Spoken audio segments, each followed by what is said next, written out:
Hello, everyone, and welcome to another episode of Tell Your Story. I'm your host, Todd Nesloni, the Director of Culture and Strategic Leadership for TEPSA. Each week, I look to bring you a different guest who has encouraged, inspired, or challenged me in one way or another and bring them on to share some of their story in hopes that it inspires you to tell some of yours. And today, if you're watching us instead of listening, I'm even rocking my super cool Power Ranger shirt, so I had to throw that out there. But I am thrilled to have my special guest on with me this week. His name is Daniel Soliz. And so, Daniel, tell everybody a little bit about who you are. Hi, I am Daniel Soliz. I'm the Director of Career and Technical Education at Allen ISD.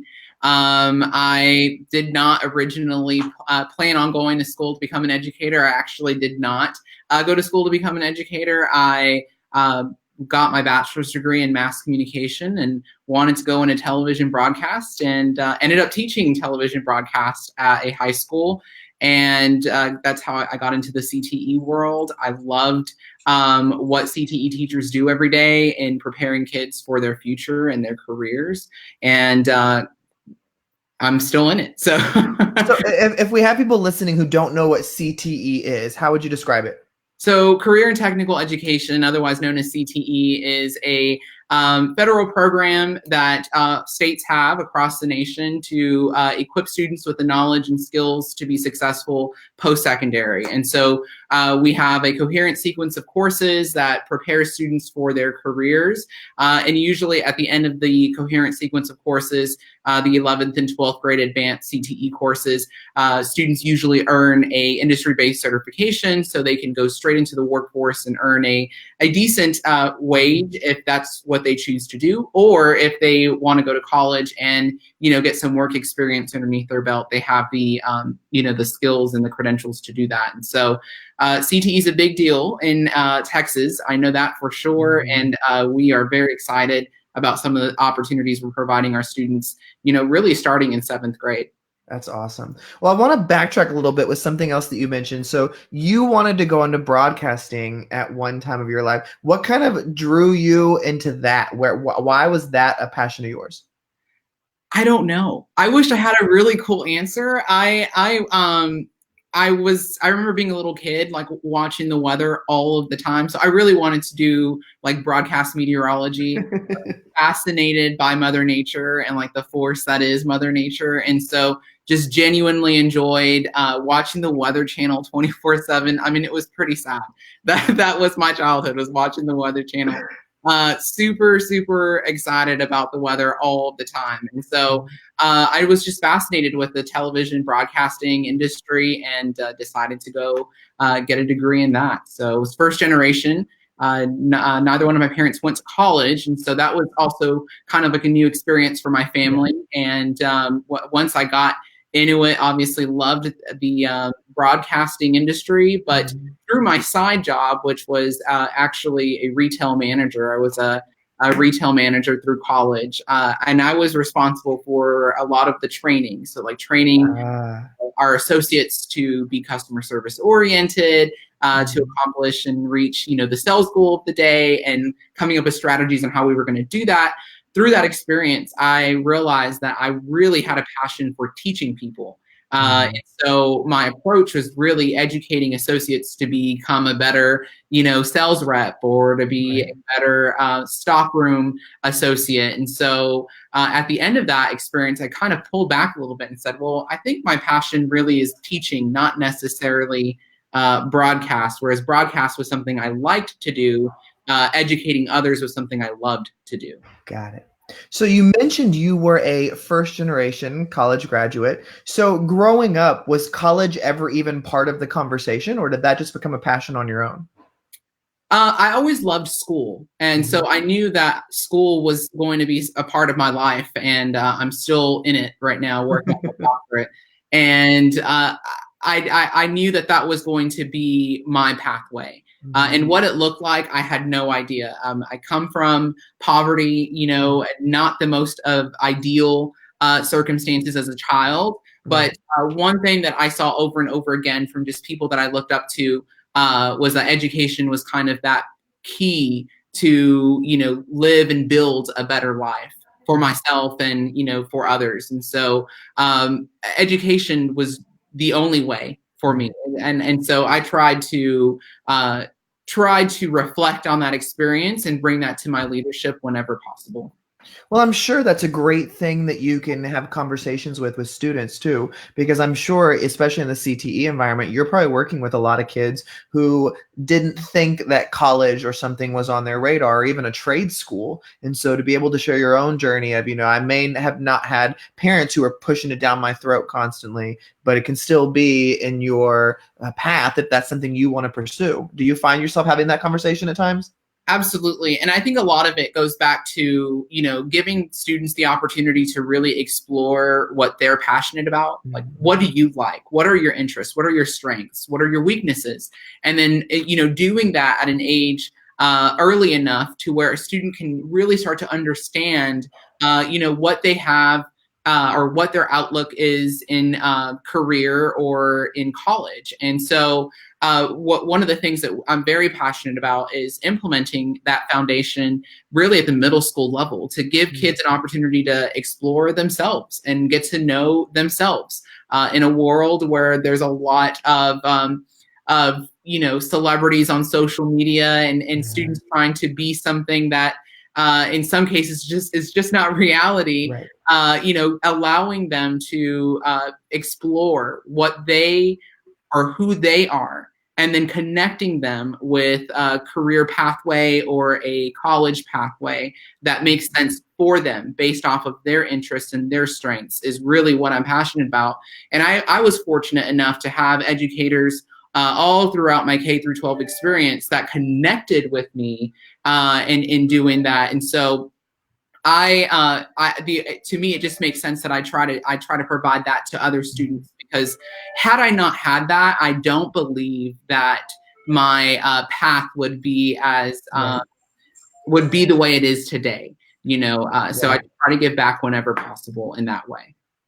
Well, you've also kind of risen up the educational ranks fairly quickly in your career. And so if there's other people that are trying to consider like taking a step up in their career and moving into a more leadership type role or anything like that, what advice would you give them that you've experienced yourself? The same thing I just said about finding your passion. If you find your passion, it is, you can probably tell just right now how passionate I am about people finding their passion, because it's life changing in my opinion. When you are able to speak to what your passion is. For me, because of my experience and my background, it's getting kids to know themselves and to understand what their future looks like, and helping them through that process, especially if they've never had an example of what that looks like. And, so when I got into the classroom, making those relationships and those connections with students is what kept me going and got me, really excited to, eventually pursue a career in educational leadership. And so when I got into educational leadership, was briefly an assistant principal, and doing that work, I found the same thing. I was very future oriented. What made me excited to come to work was working with students and talking about their aspirations and their goals, and then creating a plan on how they were going to reach those goals. And then became a CTE administrator at a high school campus, and now at a larger 6A district. But I think it really comes down to, if you are wanting to climb the ranks of whatever profession you're in, you've got to be passionate about it. And it's not about the money. It's not about the title. It's not about the accolades, because as we know in education, there's not many of any of those things. Right. But it is about what makes you feel good. And I can tell you, working in the district that I work in now and with the people that I work with every day, I leave work feeling really good about the work that we are doing every day, and connecting kids with their future. Well, and I think that's great advice, because sometimes people may have this idea of, I just want to move up because I want to get paid more, or I just want to do this or that. And it's like, those people tend to have a much more difficult time finding a way to move up, because I think, you and I both have been through many interviews, whether we were being interviewed or we were interviewing someone else for a position.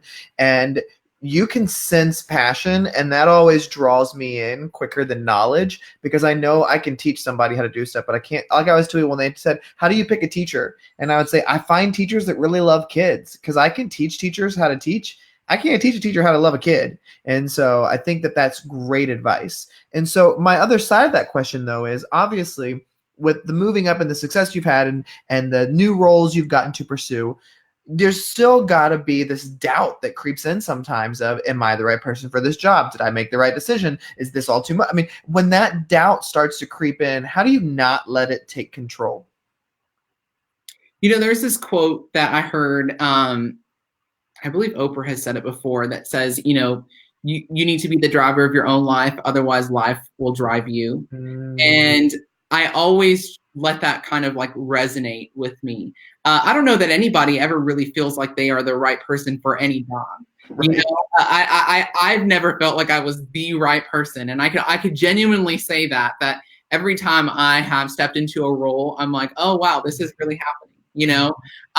But I think it's that leap of faith. It's that the ability to kind of take a step back and understand what your purpose is. Right. Again, it's something else that I always let resonate with me is, God has a bigger dream for you than you could ever dream for yourself. And so if I can envision myself doing something, if I can see it in the future, in my imagination, me leading a group of teachers to, help students establish their futures, or, leading a campus or a district. If I can imagine that, I know that my purpose and my influence is going to be much greater than that. Right. And so understanding that, and having a relationship with, a higher being, I call that higher being God, but having an understanding that there are greater forces than yourself at work, really has helped me take that giant leap of faith every time I have, moved up the ranks, if you will. And it helps me lead. It helps me be a better leader, a stronger leader, and it gives me purpose. And so that, I don't know that that's the answer that you're looking for, but that's kind of how, how I've kind of made it through every time I feel like, okay, maybe I'm not the one for this, So, being in the position that you are now, you've got to be able to find ways to disconnect and refuel and make sure that you don't get overwhelmed. How do you balance everything? I love to travel. So, so one of the things that I do frequently, or any chance that I get, is travel. I think there's so much to learn through visiting new places and experiencing new cultures. I believe, just like as an educator, we value field trips and learning experiences that are outside of the classroom. As an adult, I appreciate the same thing, trying different foods and different cultures and meeting different people from, across the country or around the world. I think that's a great experience. I also like to stay active. So any chance I get to go for a run outdoors, I love running outdoors, especially in the summer in Texas. There's just something about the heat that thank you. No, thank you. And spin. If you've never tried spin class ever, I go to a wonderful studio here in Dallas, and it is just 45 minutes of disconnect, dark room, great music, and you have no choice but to focus on what you're doing, which is trying not to fall off the bike. Okay, so I got to tell you, it is hilarious that you bring this up, because I've been sharing on Instagram that I just got a gym membership on Monday to try to get fit and do some things, and I only got it because they have all these classes at the gym, and I was like, well, I'm never gonna stay committed to any workout thing unless I have classes to go to. And so there was one yesterday that was spin, and I was like, do I really want to go to this? Like, it's riding a bike, like it's probably going to be a bunch of older women, like, is this something I really want to go to? But I went ahead and went, and that was not easy, but it was fun. Like, I loved it. And so the fact that you bring that up, that's hilarious, because I am proof too that I actually like doing that. So I'm going to be going to another spin class next week. So that's funny. I'm not going to lie. I kind of knocked it the first time. I was like, you know what? I don't think I'm going to like this. It's, being stereotypical, right? Like, what does a spin class look like? I'm not into it. Yeah. Then I tried it and I was like, holy smokes, I can actually do this, you And know? it's hard. It's not as easy as it sounds. Yes, it is hard. I don't care how much you run. There is no workout like spin in regards to like just the amount of energy you have to put in and focus, you know. Well, And I think what I like about it is the focusing part. You can't focus on anything else and stay with like the rhythm and do what everybody else is doing. No, because the instructor that I had, I mean, she was probably in her late 60s.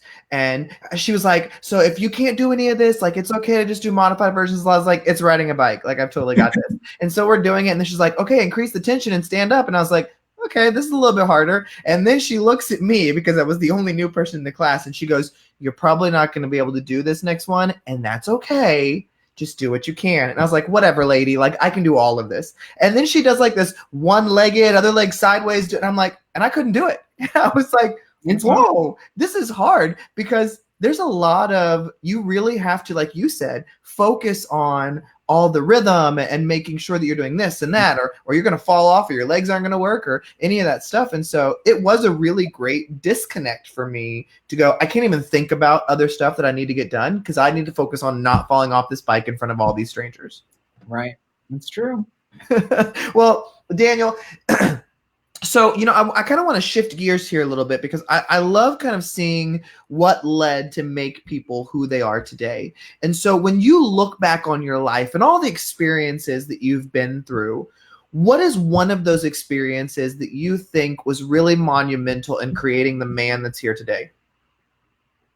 Ooh.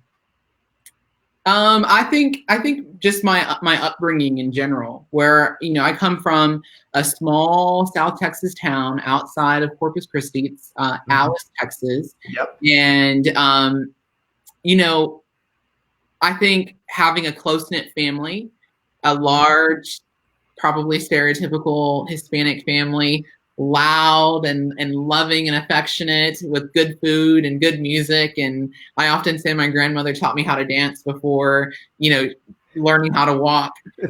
You know, it's just the culture was really big. The Hispanic culture was very, very big in my family. And so, you know, no matter the hardships, I always had family. And I learned a lot through that, a lot about being a servant person. You know, serving my community, whether that's serving my community or serving students or serving, you know, whatever. My family really laid that foundation out for me. I would also say growing up in poverty is, I don't know that I would be as ambitious or as passionate as I am today had that not been the case. Because you learn a lot when you are you know, living in poverty. You learn to appreciate a lot, and you learn that, you know, not everybody is as privileged as, you know, students that maybe have the luxury of going to school and not having to worry about where their next meal is going to come from. Or, you know, I remember literally having to wash, we had uniforms in school, and having to hand wash my uniforms and air dry them in, you know, the summertime, and it's hot and it's not comfortable, and you're hoping that your clothes are going to be dried in time for the next morning. I mean, you know, so like little things like taking for granted a washer and dryer. I mean, and so I think that's really stems, a lot of my passion stems from growing up in poverty and really understanding what that looks like, feels like, and tastes like. And, you know, I think that has just made me a much stronger individual. I would not change it. If I could go back and change my childhood circumstances, I would never, because the learning experiences through all of that just made me a stronger person and ultimately a stronger leader for students and for kids and what I do every day. Because you take those experiences and you bring them into the room with you. And, you know, and so one of the biggest things that I try to lead with is equity. You know, whenever we're trying to make a challenging decision, remembering that there are kids out there in every district. It doesn't matter how wealthy or poor your district is. In public schools, we are charged to educate and provide opportunities for every student. And there were students, or there are students that were like me. You know, if you looked at me, you probably would not have been able to tell that I was, you know, in extreme poverty, but they're out there. And so when we are, you know, creating policies or systems and processes, I'm always leading with a very thoughtful mindset of those you know, kids that are less fortunate or need, you know, extra assistance, so we can provide opportunities for everybody, you know. So that's kind of where, you know, I guess my passion and my leadership stems from. That's kind of made me who I am today. Well, and I think you, like you said, you bring a unique perspective because, you know, I grew up in two very different environments, and one of them was very much of a poverty situation. And so I always tell educators when I'm working with them is, you know, there's different understandings of poverty. There's poverty that you read about and you think you know what's going on. There's poverty that you see and you think you understand, but then you don't really truly understand it until you've lived it, because it's a whole nother experience. And you know, and it's not a less than or more than kind of thing. It's more of a, you know, a lot of kids like us, you didn't know any different. And so to you, it wasn't like this big, terrible thing. This is life. This is just what we got to do. And I love what you brought up too, because I've seen that more and more pop up, that when you went to school, if people didn't take the time to get to know you, they had no idea about different things like that going on in your home life, because that's not what was put forth to the school. And so I think it's just a great reminder to really work on understanding where people come from and their backgrounds. Well, Daniel, one question that I always love to end these conversations on is, and this does not have to be an education answer, it can be an anything answer, but if there was one thing that you wish more people knew or understood, what would your one thing be?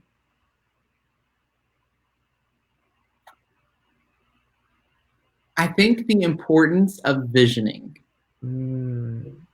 The importance of visioning. You know, one of my strengths after doing a series of strengths assessment and becoming more knowledgeable myself is my futuristic mindset that I often have, right. Both personally and professionally. And, you know, when I am talking to students, teachers, administrators, leaders of, you know, various backgrounds, your ability to vision or envision the future and what could be is powerful. Right. And, you know, I think I often say this, but students without a vision, that's dangerous. Mm-hmm. You know, and so like, how do we teach students, people, not just students, but everybody, how can we teach that visioning skill, right? Like, how does that happen? And I think that's a great question that I think there are, you know, there's not a real solid answer on how to teach a student to be a great visionary individual. However, what I've learned in mentoring students over the past several years is that a student that can envision themselves being something great is more likely to experience either success or rise above whatever it is that they are experiencing, because they can see themselves in a different situation, a better situation. And so I think I wish that everybody, regardless of what industry you're in, and what predicament you are in life, can understand the importance and the significance of a vision. For me, growing up in poverty, that vision was being able to buy groceries on a Friday if my payday wasn't until Saturday. I mean, it could be as simple as that. You know, it could be that simple. And look where that vision, you know, brought me. You know, I'm not where I want to be, but I feel like I'm in a really good spot. And that was a tiny little vision about being able to buy groceries. I mean, that is to me kind of the huge reason or big reason why I you know, wanted to get an education, was because I saw time and time again in my community examples of you know, that cycle of poverty. And what I was seeing was that education was almost that ticket out. Right. And what I've learned is that that's not always the case, but that was my example, and I went with it, But vision, that's, to me, that's important. It's what I do every day, is try to help students envision themselves in a brighter future for themselves and be a better person or being for themselves. And so vision, that's my answer. I love that. That's such a powerful way to end this conversation too, is thinking about having a vision, whether you are an adult or you are a child, and working with that. Well, Daniel, thank you so much for making some time to chat with me today. It was a great conversation, and I really appreciated you coming on and sharing. Yes, absolutely. Thank you for having me. And thank you, everybody, for listening or watching another episode of Tell Your Story. Remember, you can check out past episodes on Spotify, SoundCloud, Apple Podcasts, wherever you get your learning from, it's there. I hope today's conversation with Daniel has inspired you to get out there and tell your story, because every story matters.